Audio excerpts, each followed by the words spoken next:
getting myself comfortable, because this could turn out to be quite a long video. Firstly, I just want to say the beginning of this is for my brother. I meant to do this the other day, and as soon as I started talking, the phone rang. So then it's just been kind of hectic. The cigar, I still haven't even smoked the cigar. I had to make gummies. The night that I was going to do that, I had to make gummies, and then I got on the phone with my buddy Jay, and not to blame Jay, but yeah, I just haven't gotten around to smoking it yet, so it'll come. It'll come. So I've told a couple of my friends that I picked up this book. I've got cue cards, so I don't forget. The Book of Sacred Magic by Abra Malin, or Abra Melin, the Mage. Now, this is an ancient magic that Aleister Crowley was inspired by. And I'm not into Crowley and stuff. I think Crowley was a bit of an idiot myself. But anyways, this book contains spells. And the thing is about this book is that it's a legit grimoire. This has been in use for like 3,000, 5,000 years or something like that. And the spells that it contains, there's everything from, making your life a little better, easing things, easing your mind, the weather, I think, is even in there, it's about binding demons and angels, and and also one of the spells we were talking about is that you can get money, you can accrue wealth, like whatever you desire, kind of thing, and the idea is, if this was true, then everybody would be fucking doing it. So I've thought about this for a while, and I'm by no means an expert on anything, so this is just me talking out of my ass, but I think most of it's pretty much truth. So why isn't everybody practicing the Book of Sacred Magic and its spells, or any of these spells? I mean, I believe Wiccans even have similar spells. And some people might think that, like, it is very occult. And the word occult means the forbidden. Sorry, Geordie, bear with me here, bro, this is important. So one thing that I found out by reading this book, and I'm not a practicing occultist. I've never, delved into any ceremonial magic. Okay, that's a lie. That is a lie. And sorry again, this is why I have cue cards, so I don't fucking go off on rants like this. But this is again kind of important. Our grandparents, my grandmother, I think it was on like a little bookshelf that she had. I found this little tiny booklet on white and black magic, and one of the spells that was in it was like if you could find the footprint of an enemy or someone that you didn't like, and you took a nail and drove it into that footprint, that would cause that person issues. So I tried that, and and a lot of magic requires ritual, there was no ritual to this. It was like go out, find the footprint, drive a nail into it, and the thing about magic, and what I'm going to get to, Gord, is intent. But first, so one thing that I learned about this sacred magic, this esoteric magic, is that any religion can practice magic. Any belief system can practice magic. Christian, Muslim, and Judaic, because this book is actually written by a Jewish mage. And basically what he did is he had a very thirst for knowledge, and he found that the magic that he was learning around him was insufficient, and so he went on a journey to find, the real magic, and ended up in Egypt, and ended up with this Aberlin the mage, and learned this magic from him. So basis kind of in Egyptian and kind of in Judaic esoteric writings and stuff like that. But and interesting enough, like the in Judaism, there's a lot of esoteric knowledge that's available. So he had two sons. The guy who did this, who translated this book, and learned this knowledge. And he one of his sons he gave the Kabbalah, and the other son he gave the knowledge of the Book of Sacred Magic, because he wanted his other son to have a knowledge that was different than the other son. So anybody can practice this, but there's a caveat. You can't change religions. So if you're a Christian and became a Jew, or vice versa. Also, if you renounce faith as well. So again, like I said, not anything that I was ever going to try.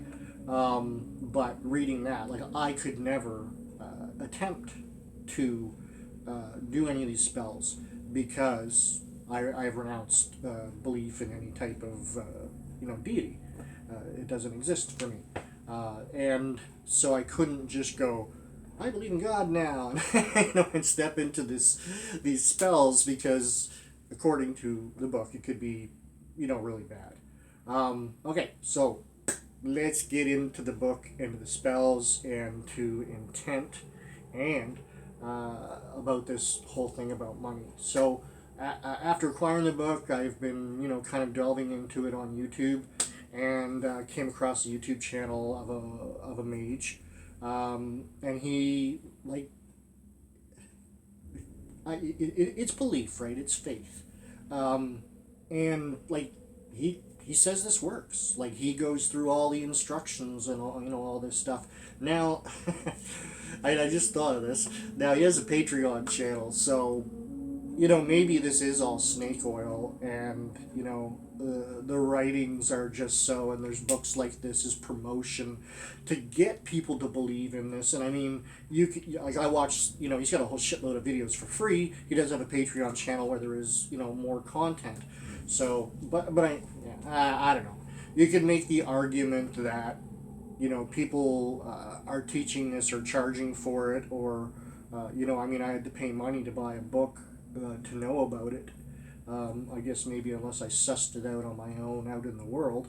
But yeah, there's kind of a lucrative, part of this whole thing, that somebody's making some fucking money.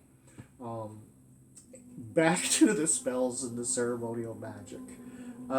So, kind of like astrology, and I think you and Crystal are both kind of into astrology.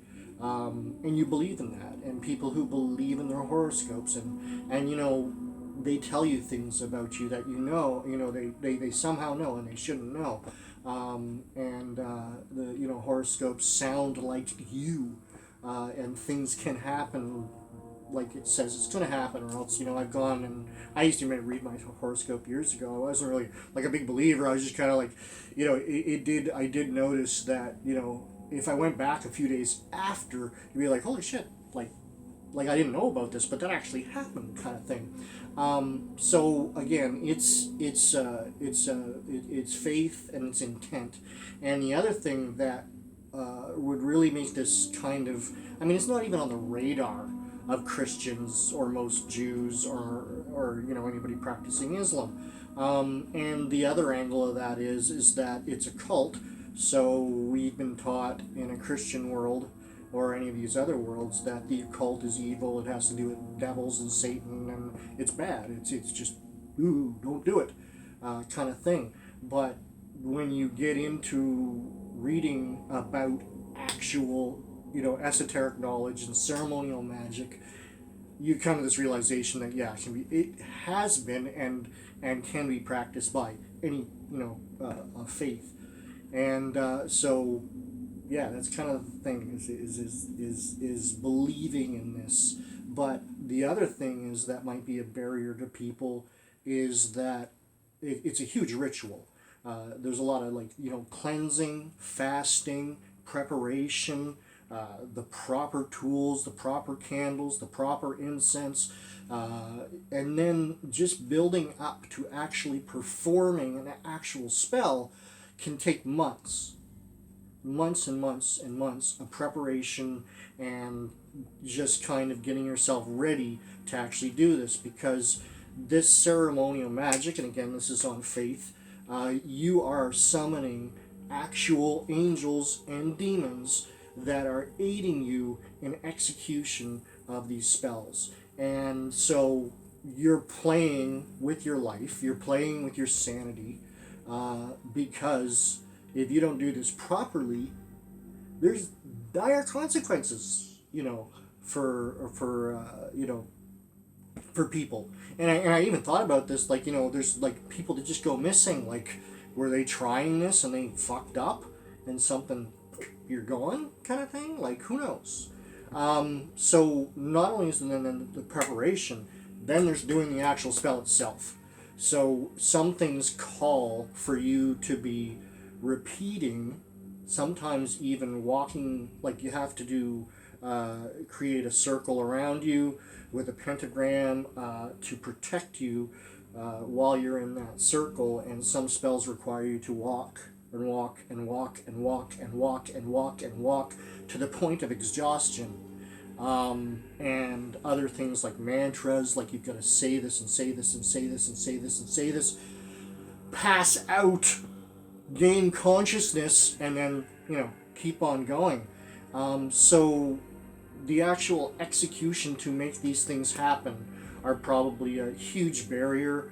The fact that might, and again, this is, I say it again, I'm sorry, but faith and intent, in the faith that if I fuck up, like, it's going to be bad. So you can't just willy-nilly, I'm going to try this spell and I'm going to get fucking $1 trillion kind of shit, right? Like, that's not how it happens. And if you tried it that way, nothing would happen. Like, you wouldn't have any demons or angels or anything like that appear, because you don't have the faith and the intent to go through this whole process, to have any spells happen. So, is that a good explanation? That it's just, that's why not everybody is you know, practicing spells to make them a millionaire or have the greatest love or all these things that are offered. Yeah, it's a unknown, off the radar to probably 99% of the population of the planet. B, it's evil. C, it's grueling. It is just such a Herculean task in order to pull off a spell. And at least that's my understanding. So if there's any actual mages that end up seeing this, again, I'm just an amateur with a lot of interest in the occult, and I've got an alarm that's about to go off, so I'm going to pause this, and then it'll be part 2 of this video, and I'm going to talk about just like about me and the occult, and kind of like a little bit of a history of oh, there goes my alarm. We'll be back after these messages. Did I bring it? Oh, no, I didn't. I'm going to reverse gear here, my history with the occult. I'm going to do after this next segment, because what I'm about to talk about is infinitely more interesting than my history with the occult. Not that it's not probably interesting. The band Killing Joke. I learned last night, that the one of the founding members, Geordie Walker, the guitar player, passed away from a stroke in Prague, I think it was. He had a stroke a few days ago, and it just didn't pull through. I'm gonna have a cat jump up on me here in a minute. Hello, monkey. One of the other books that I'm reading right now is The Kabbalion, which is ancient Hermetic wisdom. Basically, it talks about the history of it, and then goes into its belief systems, philosophy, and so many things in the occult are based off of this kind of knowledge. Back to Killing Joke, and Geordie Walker passing. Killing Joke are from England, the UK, and I might be. You guys get to stare at my cat's ass. Yeah, oh, that must be nice. You got fucking. Do you have litter on your butt? Anyways, I took a gummy a little while ago. I haven't taken one since I started this new medication later at night, and so I might be a little high. Anyways, Killing Joke. This band has become quickly one of my favorite bands. How they went by my radar, like just like there's some things in my life where I'm like, fuck, like why didn't I think of that before? Kind of shit. And or why didn't I see this? I mean, the band Metallica, Metallica, The Weight, they do a cover of a Killing Joke song. The Foo Fighters, Requiem, is a cover of Killing Joke song. And most fascinating and most intriguing, and I mean they're fucking awesome. Like, and they started in the I think like late 70s, early 80s. They're called post-punk, and they kind of became industrial. The band is legit into the occult. And that there we go. I found you. The band's legit into the occult. From their very beginning, when they all came together, they all had occult beliefs, and they, again, like I was talking about intent, they believe it. And hey, what are you doing? Are you sea hiling me? You got food, you got water. What's the deal? You just want attention. So when they started, yeah, they just started on this journey where the ceremonial magic was part of the creation of the music. One thing that's amazing about them is that when you go back, like the very first time they got together, or I shouldn't say the very first time they got together, the very first song that they wrote, "Are You Receiving," is just amazing, and the album's amazing. Like, this is a band, again, like I'm just floored that I knew nothing about, because I've got I've got their catalog now, and like Iron Maiden, like some of my favorite bands, and I mean Iron Maiden, like I think the last Maiden album I bought was a couple of years ago, like maybe the last one, the Book of Souls, I think it was called. But there's a lot that I've skipped because I just had no interest in. I love the band, but really it's that 80s, a little bit in the 90s Maiden that that I really love. And like, so this is what I'm getting at with Killing Joke, is that like their albums start to finish, every fucking single song is just amazing. There's nothing that I don't like in their catalog, and that is so rare. And again, like the shock of like, how how did I miss this? Like, and then into the occult, like, so there's a documentary on YouTube, or you can pay for it. You can pay for it on YouTube, or you can borrow it off of me. No, wait, no, I don't have a physical copy. I've got a concert. But it's called The Death and Resurrection Show, and it's a documentary on the band. And it is like, I started listening to them, and I was just like, holy fuck, like every song.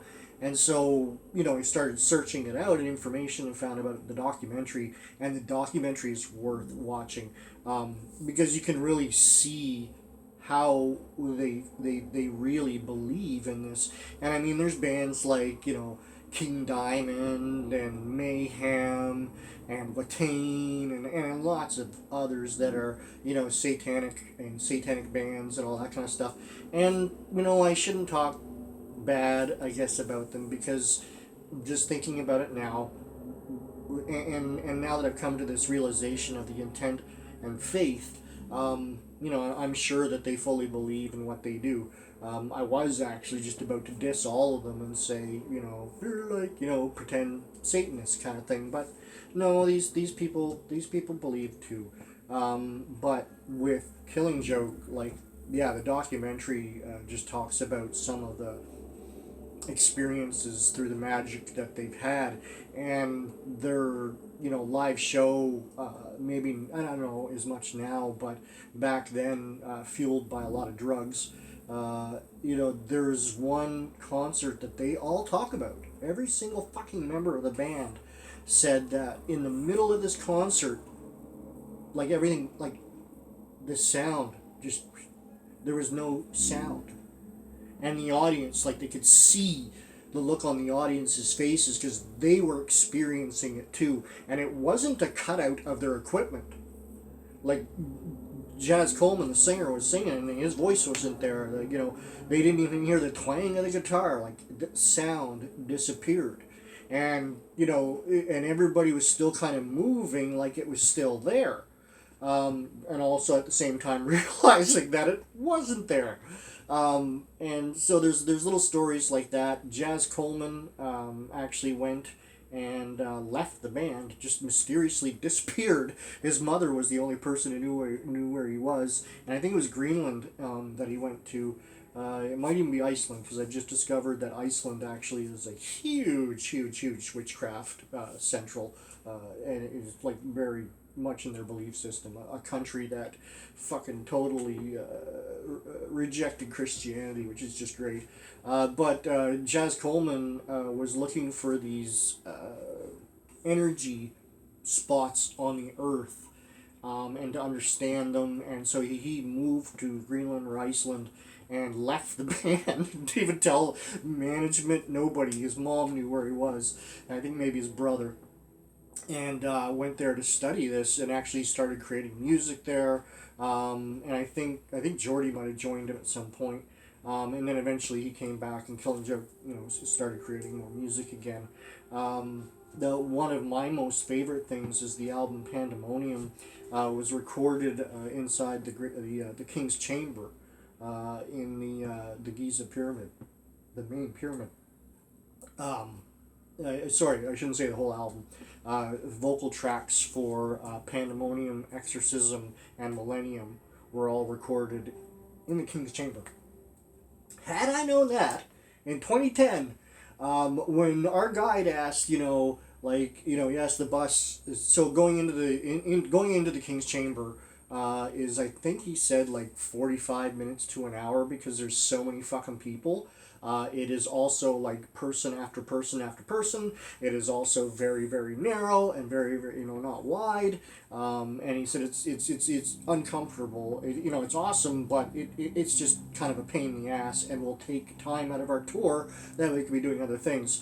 But had I known that Killing Joke had fucking recorded vocals, I wouldn't have put my hand up to keep on going. I would have been like, no, I want to fucking go to the King's Chamber. Yeah, just amazing shit. So yeah, the Death and Resurrection show, watch that. Killing Joke, yeah, again, a band, and there's a song called Walking with Gods, and you can bet that Jazz Coleman has walked with gods. And if not, he certainly believes it. Jazz Coleman is a fucking phenom in his own right. He has orchestrated Led Zeppelin. A lot of their albums have been recorded with orchestras, and Jazz Coleman was the one who did that. And he actually worked with, I believe it's like an orchestra from Egypt. And went and lived in Egypt for quite some time, and got to know some people spiritually who came in and were involved with again, kind of transcribing and writing and orchestrating these beautiful albums. And I I don't like Robert Plant's voice, so listening to those as instrumentals is much more palatable to me than actually listening to Led Zeppelin. So that's cool. And on top of that, like, just like the things that he's probably experienced, yeah, and I mean, he was an alcoholic. He doesn't drink anymore. The band Nirvana, one of their songs, and I should know this, but I can't remember right now. One of their songs is like a direct rip-off of a Killing Joke song, and Killing Joke actually sued Nirvana, but Nirvana were just like straight up about it. They were like, no, like this is a fucking homage to you guys. They didn't go about it the right way, but yeah, it was basically, yeah, they admit to fully ripping off Killing Joke. And so later on, now that Dave Grohl is the Foo Fighters, and I mean, he's gotten to know Jazz quite well, and there's some footage here and there. I think it's in the documentary of them very, very fucking drunk, running amok around town, and Jazz was a really, really, really evil drunk. He's a very outspoken guy. Like when you watch the documentary, he's an in-your-face guy, and he's there to shock you. And when he was drunk, he was like, you didn't really have to do anything, and he would fucking come at you really hard with some intense verbiage. Yeah, so I urge you to check out, well, maybe not my brother and Crystal, but check it out. Maybe I might like it. Check out Killing Joke, check out their catalog, go right back to the very beginning, and then listen to the stuff. Like, I mean, in the 1990s, it's just amazing. Most bands don't get fucking heavier as they go along, especially with that type of longevity from the 1980s. But they get fucking heavier, and they're at their heaviest currently as they went along. So that was another great thing about them too. It's just that they didn't start out as like some post-punk pop European band. Like they were just like, yeah, they made a name for themselves really quickly. How I fucking missed that, I have fucking no idea, dude. Like, so weird. Okay, so that's the end of part 2. I gotta go stir my soup, and then we'll get into my history with the occult, which is gonna be totally off the top of my head, and I'll try not to keep this much longer. I think the first part was 15 minutes, and this one must have been about 20. So, be right back. My history with the occult. So I don't even know how this would, maybe it's because of a mystery, I don't know. We had maybe my brother's still watching this, he knows this, and Crystal does too. We grew up with a graveyard in our backyard, and the cat's gonna discover the tape that's on these cue cards that are over here soon. But yeah, we grew up with this cemetery in our backyard, and there is a monument, a cenotaph? No, cenotaph, is that? I don't know. It's a monument to the Loyalists. So, for those of you who don't know, New Brunswick is a Loyalist province. Those that fled from the United States when they were going independent, they came up the St. John River and settled in Fredericton in 1786, 83, 86, somewhere around there. And so there's that monument, and then there's these 2 gravestones. And so we were always told, and maybe our parents were always told, that there's 3 people buried there. That is not true whatsoever, but I'll get back to this culting in a minute, but this is important too. I mean, I didn't know this until, like 2010 or somewhere around there. There's like 30 men, women, and children that are buried out back there, out in the old backyard, the back 40, as we used to call it. There's a shitload of people, men, women, and children. So they came up the St. John River that I guess fall, and they arrived kind of late, and winter was early and brutal.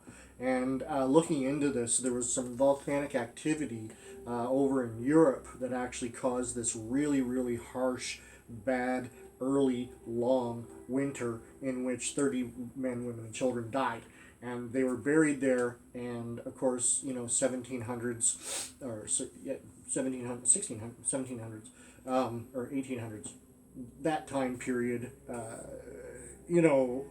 especially settlers and things like that, they didn't have the fucking, stonemasons around to do some nice tombstones, so these were all made out of wood, and they're disappeared millennia ago kind of thing. So yeah, I mean the city's always known about it, but we sure as fuck didn't know that there were 30 people out there. Gordie, you probably remember this. Before I started at the radio station, I had actually started this project to try and identify those people that are buried there, because I talked to City Hall, and I talked to the current owners of the house, because this was the place that we grew up, down by the St. John River, and a beautiful house, beautiful property.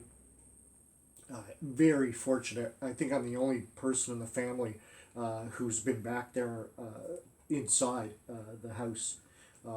So yeah, so I discussed with them about the possible. I just asked them about if they knew, if anybody knew, if there were any records of these people, and the only recourse that I had was to go to the UNB archives, New Brunswick archives, and start looking there. The idea being that everybody who fled from the United States and came up to St. John, like all these ships had logs, so they all had their names, so there should be ship logs of the people who came up that winter. I thought about it going as far as ground penetrating radar to find out where things were. I don't know if you're allowed, like the archaeology should be done. They could probably get DNA, and then looking at the descendants of the families of the people. Well, I guess maybe if the men, women, the children died, their families stopped right there. So there might not be any descendants. But anyways, it was to identify the people who were in that graveyard. And I've just never gone back to it. I still think it's an amazing idea. Like, they could do a whole fucking documentary on it and everything. It'd be fucking... I think it'd be gripping. Because, yeah, it's a horrific story. And nobody knows who these people are. So, back to the occult. The graveyard in the backyard. So maybe did that have anything to do with it? I really don't know. I read King Tut when I was, the story of... the Curse. The Curse of King Tut with Randolph Carter and all that. I read both, the actual history of that, and then, I read books on it and things like that. And you can't delve into much reading about even